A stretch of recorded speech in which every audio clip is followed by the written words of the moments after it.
ఈ సృష్టిలో పవిత్రమైనది గంగ, విభిన్నమైనది గంగా జననం.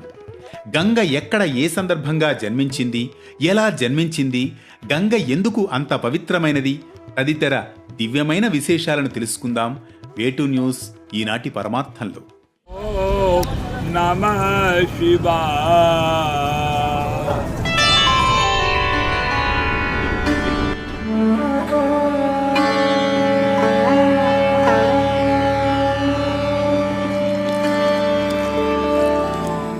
మన పురాణాల ప్రకారం శ్రీ మహావిష్ణువు దశావతారాలలోని ఓ విభిన్నమైన అవతారం వామనావతారం.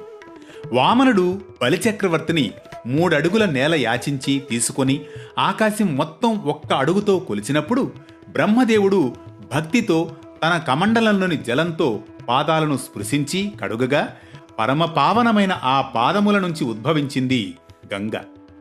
ఆనాటి ఆ అపురూప ఘట్టానికి సంకీర్తన రూపంగా శ్రీమాన్ తాళ్లపాక అన్నమాచార్యుల వారు బ్రహ్మ కడిగిన పాదము అంటూ కీర్తించి తరించారు. స్వర్గలోకంలో ప్రవహించే ఆ పావన నదీమ తల్లిని మందాకినిగా పిలిచేవారు.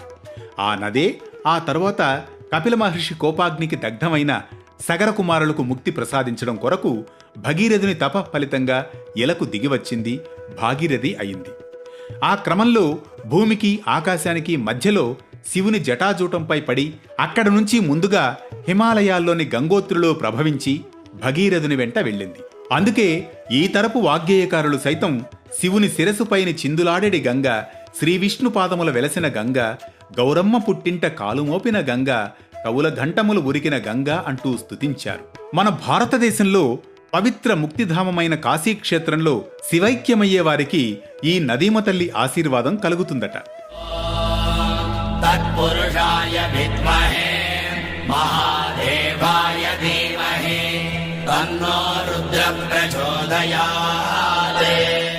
ఈ పావన నదీమ తల్లి ఆవిర్భవించిన జ్యేష్ఠమాసం శుక్లపక్షం దశమి రోజున గంగలో స్నానం కాని, గంగ పూజ కాని చెయ్యాలని మన పురాణాలు ప్రవచిస్తున్నాయి.